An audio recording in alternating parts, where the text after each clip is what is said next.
Hello everyone, it is Karina with Karina Loves to Plan. Thank you for joining me in my little corner of the internet, and today I have finally set up my pen and ink journal for 2026. So I'm going to take you through what I've set up and what I'm looking forward to doing for 2026. I'll show you a few things that I've changed around in here, and then let's go from there. First and foremost, this is a Hobonichi A5 notebook, and I believe the artwork is by the artwork is Yamazakura by Tomitaro Makino, and this was a notebook that I bought either in 2024 or 2023. I cannot remember exactly when. So it's been in my stash for a while, and I wanted to use up what I had in my stash rather than buying new notebooks. And then the plastic cover is one I bought from Amazon, and it's the Midori A5 cover, which fits perfectly. So then inside here, what I normally do with the inside cover is I actually cover it with stickers from pen shows, from orders that I've received. But right now it's got my tabs, which were from my sticker shop, and I have a few that were printed that were not the right color or were not ready or good to sell, so I'm just using them so I don't throw them away. But anyway, then next in this page here, I have my little title page, this 2026 vinyl sticker from the Coffee Monsters Co. And then I did a little artwork using two inks here. Actually, I used Ferris Wheel Press Workshop Wishes, and then I used Journalize Star Wave Meadow.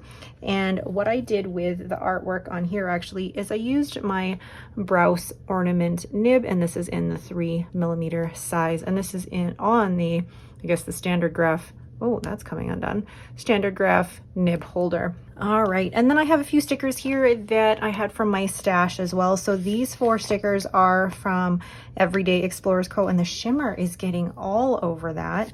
So that's the shimmer from Journalize, and then a sticker here from Atlas Stationers, and then this sticker is from Inky Converters that I bought from the San Francisco Pen Show in 2024.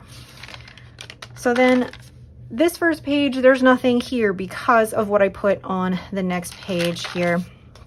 So what I like to do at the beginning of every year is take stock of all of the ink that I currently have. And previous ink journal setup videos, I swatch everything and I film me swatching every single ink. This year, I decided that would take forever. It actually took me the course of over, let's say, I'm just trying to think the best way to, maybe 9 or 10 hours to swatch all of my ink. But I mean, that's doing it at a leisurely pace. That was not at a filming type of pace. But it took me maybe a full day. So, well, maybe about 12 hours to fully set this up. So it does take a little bit of time, but I'm happy with where I'm at. So I have swatched every ink bottle that I currently own, just like I said, to take stock of what I have. And I did the swatching again with my 3mm Browse ornament nib. Now I got this from San Francisco Pen Show from a workshop from Bichori. Now, I don't know if these are actually available anywhere currently, but you can actually still use a Speedball B-nib and just work these very, very slowly to get that same effect. And then the writing I did with my Kakimori stainless steel nib, and this is normally on my River City Pen Co. nib holder as well. And then the brush lettering I did with the Tombow dual brush pens, and then this brush lettering I did with my, where did it go here? Here we go, my Tombow Fudenosuke brush pen. So I split the grids into 3x7 so I could fit 42 inks on here, which is a lot. It's just a lot to swatch in one go. So this, I was thinking of either doing it like this or splitting them into their different brand categories, which would have taken up a lot more pages. But I feel like seeing it all like this is a good reference point for me to start with, and also reminds me of what I actually have in my collection. So that's the first 2 pages. Then I skip 2 just because of the bleed through, and I'm absolutely okay with that. And then here's part 2 of my bottled ink collection, and I really love how this looks. It just looks clean. to me, even though it's full of color. It looks clean and organized. And then down here at the bottom, I have my total ink bottles, which I'm starting the year off at 82, which I like to keep track of my stats here. So I'm starting 2026 with 82. I started 2025 with 56.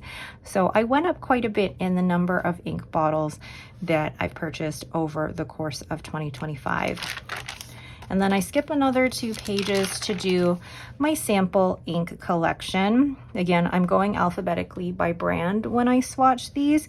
And this one, I actually have less ink samples currently than I do ink bottles, which has never happened in my collection. When I look back over the previous years, I've always had at least twice as many samples as bottles, but this year, not so much. Although compared to the beginning of 2025, where I had 61 ink samples to start the year with, I'm starting the year with, 60. I'm actually starting with less ink samples.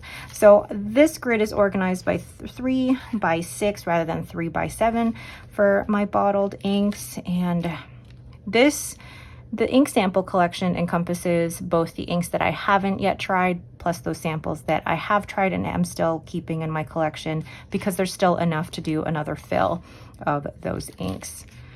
But it's so satisfying to see all of the inks like this on one page. I love seeing everything like this. But also, while I'm going through my sample ink collection, it also helped me go over my spreadsheet and make sure that my count was actually correct, because throughout the year, sometimes I'm not great at always updating my spreadsheet. So the numbers are kind of, I don't want to say completely inaccurate, but they're 1 or 2 off. So this also helped me make sure that my count is accurate to start the year off with. So my sample ink collection is starting the year off at 60 ink samples. Oh, the shimmer on some of these. But actually, going through this as well is making me see that I have plenty of ink. Do I really need to try any more? No. Will I stop buying ink altogether? Probably not, and that is okay. I love this part of the fountain pen hobby where you really can explore and try new inks, and trying inks isn't compared to other things in the hobby, like if you're buying samples, it's a great way to try a whole bunch of different inks without necessarily committing to a huge bottle size. So let's go back to the bottled inks here, starting with 82 bottles and starting with 60 samples, which is not too bad. Then the next section I have is for pen profiles. This is something that I've tried to do in the past and haven't been very successful with, but I really want to try do this year. So what I've done is actually I've taken the stamp from Everyday Explorers Co. This is from their new Pen Day stamp, which I will link in the description below. And basically what I'm going to do, now that I've listed the brand, model, nib size, and the color, I'm going to write down all of basically the inks that I've paired that particular pen with, so I can actually see how often I am pairing a pen and ink and what that actually looks like. And also, if I sell any of these, then I'll be able to keep track of that here as well. I've tried this not in 2025, but in 2024, and I was really bad at keeping this up to date. So I'm hoping that I'm going to be a little bit better about it this year, especially since I'm not dedicating a full page to each pen. I may be dedicating a quarter of the page to each pen, which is just more than enough for maybe 3 or 4 pen pairings for the year. So I've done all that. And the ink, I'll let you know, the stamp pad that I'm using, where you get only a tiny bit of shadowing, not bleed through, and it dries pretty quickly. It's the Versa Magic chalk ink in Midnight Black. And I used it so much that the stamp pad is pretty black. But I like that it's here, and I am really hoping that I can keep up with this. And then at the end of here, I have added, gosh, that's quite a few pages.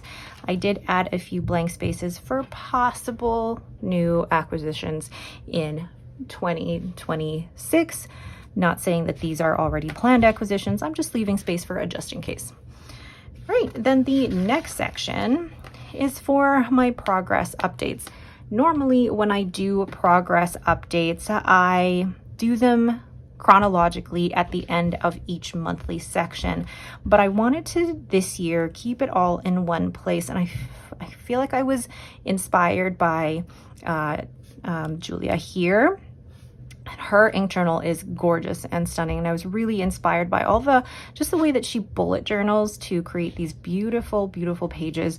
So I wanted to do all of my progress updates on the same pages just so I could see it all in one spot, because what I've done before is they'll be at the end of a specific monthly section, and then I'd have to flip through quite a few pages to be able to see how the last month was, whereas this year, if it's all in one spot, it'll be a lot easier for me to keep track of those numbers.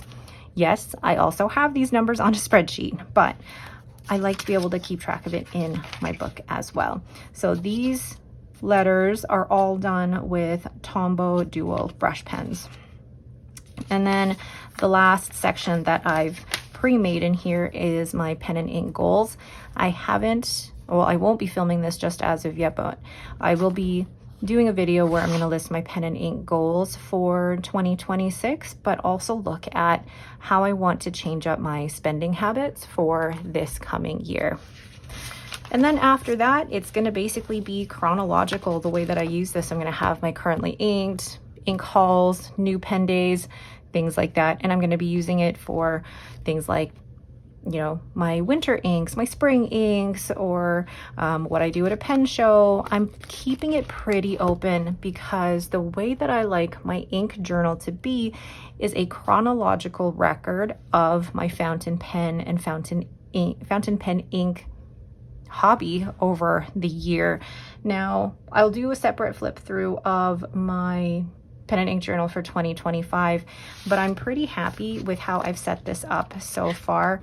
It's satisfying to see it as kind of like a fresh start, with also like just the sound of those pages is super satisfying, and being able to see all of the inks that I own in one spot again just helps me picture my collection. But also I think being able to see all of my pens like this as well helps me to keep a realistic picture of what I do own.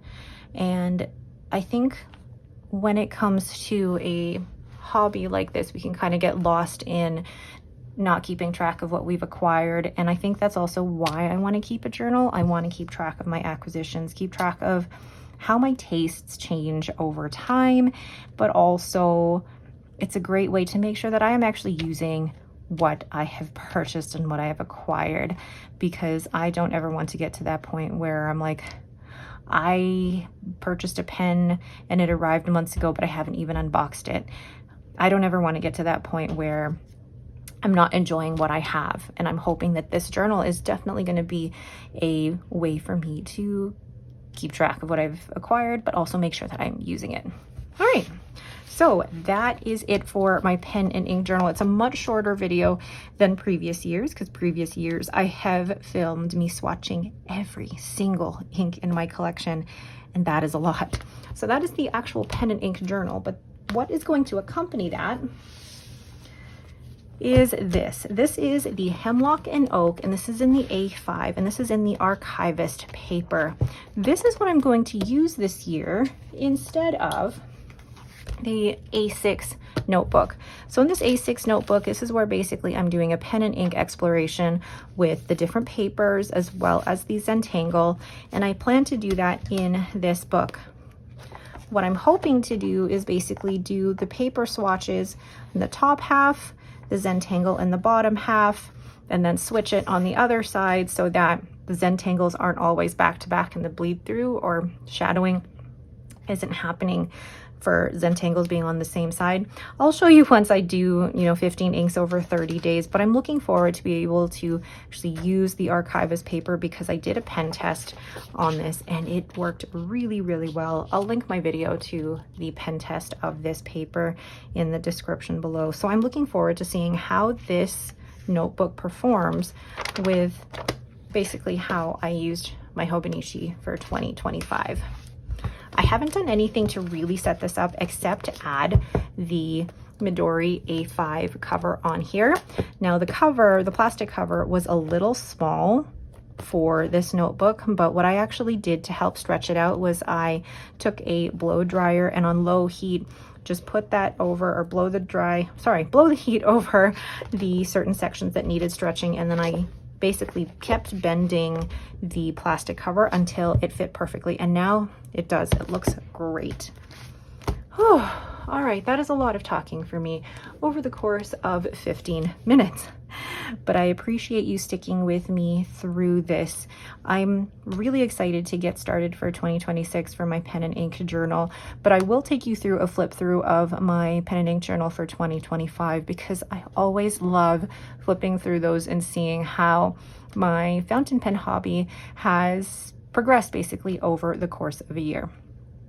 All right, that is it for me. Thank you all so much for watching. If you have any questions, please leave them down in the comments below. And don't forget to hit that like button and to subscribe. Thank you all so much for watching and have yourselves a great day.